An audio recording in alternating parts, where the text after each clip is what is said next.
I am an animist.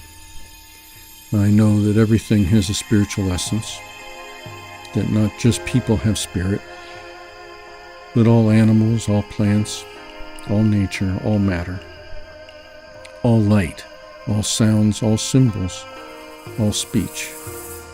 There is no drop of the ocean without salt, nor is there any part of creation without spirit. Spirit has awareness, it has being, it is intelligence, it is alive, it animates, it moves and it is moved, it benefits, it accompanies, it rejoices, it grieves, it circulates among all things. When spirit coalesces and forms intent, it is soul. Soul has an identity that is aware of itself. It is aware of change and continuity. It seeks to survive. A soul is recognized by its synergistic identity, that self-aware whole that is greater than the sum of its parts. And souls naturally strive to form ever greater synergistic identities. I do not know how one can be a diviner and not be an animist. If one seeks an answer and receives an answer, then something answered. If something answered, then it was listening and heard the question.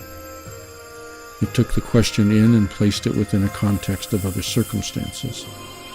It desired to answer. It had intent. It was not only spirit that answered, but soul. For my Tarahumara teacher, Don Alfredo, this something was Rayenari, the sun. Yes, the physical sun, of course, but even more so, the felt presence of the spirit of the sun, the soul of the sun god, the sun within the sun. For my I Ching teacher, Master Kai Oxdi, it was the oracle, the speaking of the one mind. Yes, it involved the ritual of throwing coins and drawing out hexagrams, but even more so, it was the felt presence of the numinous awareness permeating all of creation, the Tao. It is like the Tao is talking about the valley spirit. One comes up a rise, arriving at the mouth of a valley. It stretches out before one, deepening, widening, between its enclosing mountains. One cannot help calling out, "Hello," and the spirit of the valley cannot help responding, "Hello." The modern mind stands there, certain in its knowledge that it produced that echo by calling out, that it was simply sound waves reflecting off the far canyon wall that produced the echo. There is a ready explanation that keeps mystery at arm's length. But original mind stands there, confronting the felt presence of the mountains, the sky, the clouds, the wind, the birds, the insects, the stones, the trees, the bushes, the stream, and the ineffable spatiality of distance between the mountains.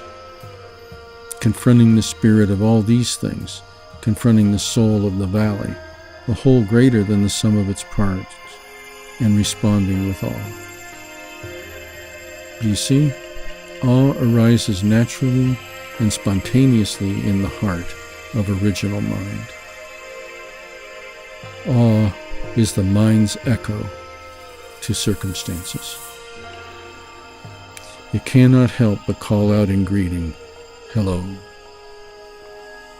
To original mind, the spirit and the valley are one. It is like the statue of the golden lion. Without the gold, there is no lion. Without the lion, the gold has no form. The two are completely interpenetrated. Matter echoes back because its spirit desires to answer. The first time I was aware of this felt presence, I was 20 years old and just stepping onto the path.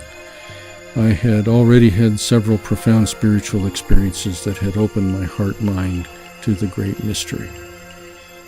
I was visiting my parents' home that day, waiting outside for a friend, when I felt the presence of two immense, loving beings in the invisible sky above. Their identities were self-evident.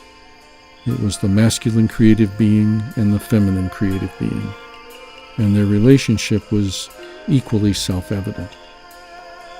All of creation was the child of their union, and their union was the result of their love.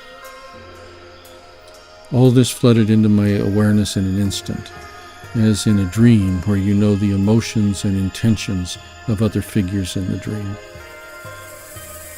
The Valley Spirit, then, does not just dwell in the wilds of nature.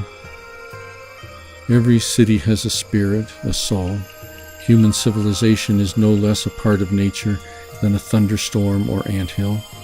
Concrete and bricks are no less spirit than any other form of matter, be it fire or water or stone or wind. People differ only in their sensitivity to the one, as Master Kai Oxty used to tell me. Those who train themselves to sense the felt presence of spirit everywhere are forever attuned to the world soul.